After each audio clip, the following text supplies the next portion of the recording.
ug may gabi sa ubang dapit sa kalibutan, may buntag ba, may udto. Ano na kita sa ika-5 nga Domingo sa Kwaresma. Katapusan kining Domingo, sa dili pa nato sa ulogon ang Semana Santa. Kay sunod Domingo mo naman ang Semana Santa, no? Mga balaan nga mga adlaw nga pinili. Dipili gyud sa simbahan aron atong pamalandungan sa hugot nga paagi. Sa lawom nga mga pamaagi ang mga kasakit, mga pag-antos o kamatayon sa atong Ginoo. Mga igsuon, sa niaging Domingo, ika-4 nga Domingo sa Kwaresma, aton nadungog sa unang pagbasa nga ang mga Hudiyo gibihag dito sa Babylonia. Human sila atakiha sa mga taga-Babylonia, gipamatay ang ilang mga batanong mga lalaki o ang mga nahibilin gipamihag dito sa Babylonia. O katong pagkabihag, mao katoy pagpadayag sa silot nga gipahamtang sa Dios kanila. Tungod kay ilang giguba ang gitawag og karaan nga kasabutan. No, ang ilang mga katigulangan nga si Abraham, si Isaac ug si Jacob nakigsabot sa Dios nga wala sila laing simbahon gawas kang Yahweh. Pero nagdagan ang panahon, ang mga kaliwat ni Abraham ni simbag mga Diyos-Diyos. Wala sila mutahod sa mga propeta. Ilan ang giyaga-yagaan, wala sila respeto bisan sa templo, ilang gihimong merkado. Og nasuko ang Ginoo. Munang gibihag sila. Ang ilang pagkabihag dito sa Babylonia, usa ka to kasilot tungod sa ilang pagguba sa karaang kasabutan. The breaking of the old covenant due to their sin. The exile was a punishment because of their breaking of the old covenant. Karon, si Jesus naghimog bag-ong kasabutan, pinaagi sa iyang pagkamasinugtanon sa kabubuton sa Dios. Kay sa Ebanghelyo, mingon na ba dinhi si Jesus nga nabalaka ako kung unsay may akong isulti, moingon ba ako amahan ayaw ipadangat kanako kining taknaa? Dili, matud ni Jesus. Siya naghimog bag-ong kasabutan, pinaagi sa pagtuman sa kabubuton sa Dios. Usa may kabubuton sa Dios nga siya magantos, magpasakit, magpakamatay diha sa cross aron pagtubos sa kalibutan. O ang Ginoo naghimo kanato og mga bag-ong pamaagi tungod kay gihimo man siya bag-ong kasabutan. Ang iyang bag-ong kasabutan nag-aghat kanato sa pagsunod sa iyang bag-ong pamaagi sa pagpuyo sa Kristohanong kinabuhi. Usa may iyang pamaagi nga atong sundon. Una, nga diha lamang sa kamatayon mutubod, mugitib, mutungha ang kinabuhi. By death comes life. Kaya iyang gihulagway ang kaugalingon nga sama og lugas nga trigo, binhi. Ang binhi magpabilin ra gyud nga usa ka lugas gawas kung kini ipugas sa yuta ug mamatay. Ini kamatay nan ini mabuhi kini, mutubo, mamungag daghan. Mo sa nagipasabot niya siyang kaugalingon nga siya magpakamatay, muagi sa kamatayon aron mamunga nga atong kapahimuslan unsa man ang bunga sa kinabuhi nga walay katapusan. Muna ang kita sad gidapit sa pagpuyo sa bag-ong pamaagi. Kay bag-ong kasabutan ng gihimo ni Hesus. Nagtudlo sa kanato sa pagpuyo sa bag-ong pamaagi sa Kristohanong kinabuhi. Nga diha sa pagpakamatay, makabaton kita kinabuhi. No, sama sa itong Ginoo. Namatay siya, pero nabuhi kita. Nakabaton kita kinabuhing walay katapusan, napasaylo ang atong mga sala. Muna nga ang usa sa mga hulagway nga nagsimbolo kang Hesus, mao kining gitawag og pelican bird, langgam nga pelican. Nga kun doon na panahon sa huwaw, no, in times of famine, ang inahan nga langgam nga pelican, iya kanang pundukon ang iyang mga anak, mga piso, o iyang samaran, ang iyang dughan. Kunya ang iyang mga piso, iyang mga anak, iyang pasuyupon sa dugo, diha sin dughan. Nga samtang nagsuyop sila sa dugo, sa inahan, nakahinay-hinay sa kamatay ang inahan, pero nabuhi ang mga piso. Ingon niini ang gihulagway sa atong Ginoo, nga siya nagpakamatay aron mabuhi ang katawhan, makabaton kita kinabuhi nga walay katapusan. Sama usab ni Saint Maximilian Kolbe, nga usa ka pari nga dito sa Auschwitz concentration camp, dihay nang layas nga mga priso, 3 ka buok, wa man madakpi ang mga German soldiers. Nagpili og napo ka mga tao nga pamatyon, ug usa ni adto ka tawo pamilyado na daghang mga anak, ug naluoy si Padre Maximilian Kolbe, ug nipresentar siya nga siya lay mopuli, siya lay magpakamatay or mabuhi ang katong amahan. Ang katuganing amahan nga yang gipulihan, nitambong gani sa pag-canonize ni Padre Maximilian Kolbe yatong 1971, kung ako masayop. No? Dili sayon ang iyang gibuhat. Iyang gipuli ang iyang kinabuhi aron na mabuhi ang usa ka tawo, pero siya namatay. Doon na sinhitabo din sa tuwa, sa atong nasod, usa ka batan-on dito sa Bukawi, Bulacan, nga ginganlan og Sajid Bulig, 13 years old, no, 13 anyos, ni apil sa prosesyon sa pista dito sa ilang baryo, ilang giprosesyon sa sapa, no, na pluvial prosesyon, ang pagoda. Na samtang ga prosesyon nalunod ang ilang gisakyan.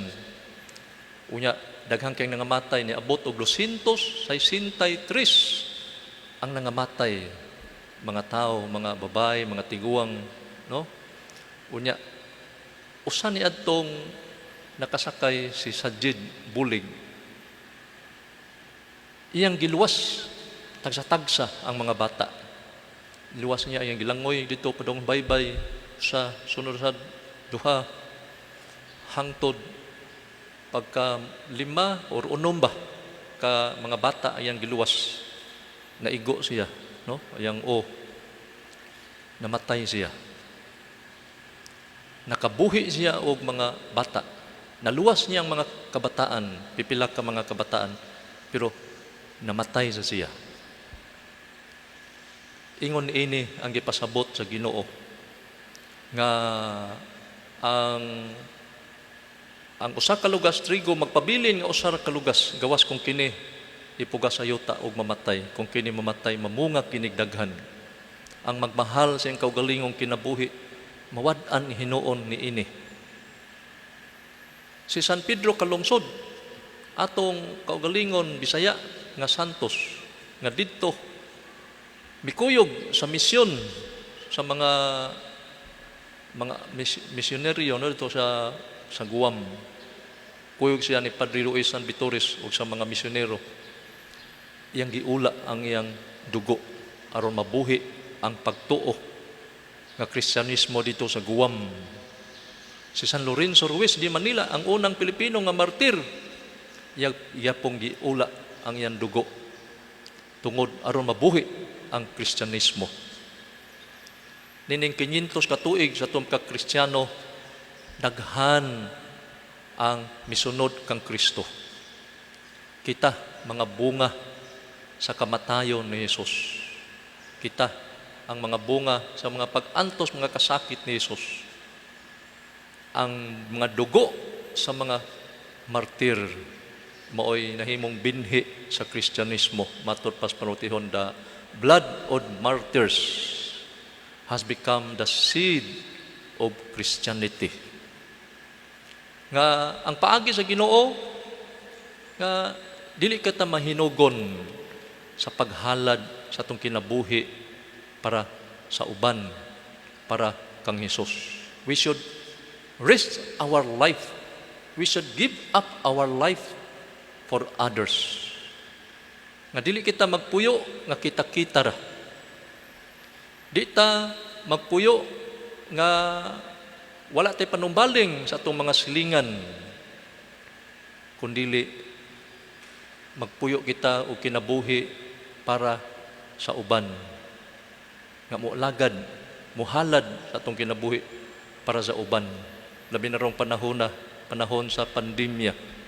Daghang kita kahigayunan nga makahalad sa atong panahon, sa atong mga talento, sa atong bahandi para sa uban.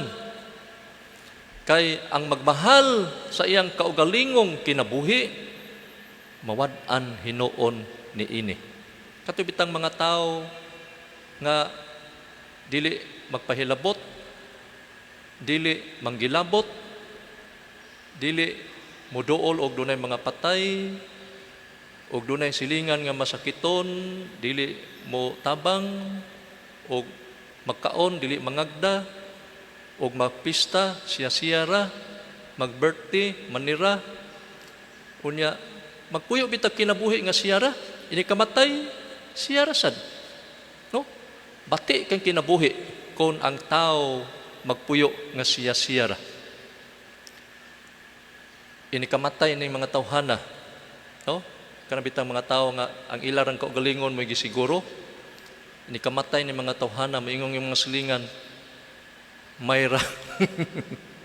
Dili ta bation o kaguol sa mga tao nga nangamatay nga wa makaalagad. Pero kanabitang magmisa kog patay, makakita gani ko nga daghang kang nanambong, mangutana mo ko nganong daghang maning nanambong. Ingon yung kanigo Padre, daghan nig natabangan og way lungon, palitan og way tambal, tabangan, uway pagkaon, pakanon, daghang mga nahimo, daghang nawili, daghang muhilak. Mingon ang mga tao, mga silingan, nganong namatay ang tato si tampulana nga buutan man gito siya. No? Daghang muhilak, daghang mawili sa kamaayo sa tao nga namatay. Pero wa kay tagihimo nga maayo para sa uban, di ta mo tagad sa uban, di ta mo tabang sa uban. So, ini kamatay, huwag mo hilak. Hingong mo silingan, mayra. Di mahinugnan. No? Di usa ka istorya, ang manok, mingon, ikaw baboy, samtang buhi pa ka, wag yun kay gamit sa katawhan, kalibutan. Kaming mga manok, matag adlaw, sos, mangitlog mi, makapakaon kami sa uban, sa tanang mga tao, no, nga ganaham kaog itlog. Nami gamit matag adlaw. Ikaw baboy, mitag buhi pa, wag yun. So, mitubag bitan ng baboy. Ikaw manok, wag yun kay kalibutan sa imong gipangsulti. Tinuod, mitag buhi pa mi, kaon na mi, tog, kaon, wag yun mi gamit. Pero ini kamatay na mo, nay, gikan simod, gatos ikog, hurot o kaon. Total giving ang amoa. Ingon sa niini ang pamaagi sa Ginoo nga muhalad, muhatag tibuok kinabuhi sama niya. Iyang gihalad ang iyang tibuok lawas diha sa krus. Aron mapasaylo ang atong mga sala, aron papakita nga kita gihigugma niya. Gihigugma kita ni Jesus atong pakpakan ng Ginoo, no? Kay siya klaro kay nahigugma kanato. Nahigugma siya. Munang nagpakamatay siya sa krus. Dili sa gusto nga kita dili maluwas. Munang nining misa magpasalamat kita sa Ginoo nga iya kitang gipakamatyan, iyang gipadayag iyang kadakong gugma diri kanato ug ato sang iampo nga kita unta makakat-on sa paghalad sa atong kinabuhi alang sa uban. Kay daghan ang nangandoy nga matabangan karong panahona. Daghang nagpaabot nga matabangan. Daghang kay mga tao ro ba nga nag-iyahay tigom? Daghan ang mga tao nga nag-iyahay og kumkum, nag-iyahay lag siguro. Pero ang gipangita sa Ginoo, ini kamatay nato di man ta pangutan-on oy pila imong natigom nga sakos bugas imong kwarto, pila imong kwartas bangko, pila ka sardinas imong na siguro, pila ka dili. Ang ipangutana sa Ginoo ini kamatay pila ka tawo imong natabangan, kapila ka nahigugma, kapila ka naluoy sa imong isig ka tawo.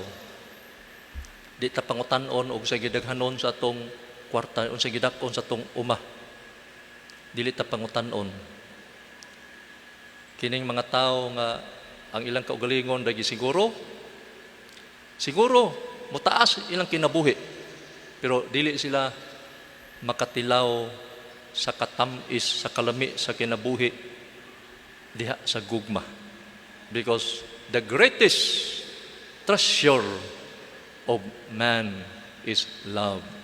Love is the greatest treasure of man. Wa gani kay gugma sa imong isig ka tawo, di ka mo tabang sa imong isig ka tawo, ay imong kaugalingon ray gisiguro og tabang, you will never experience the joy of being Christian.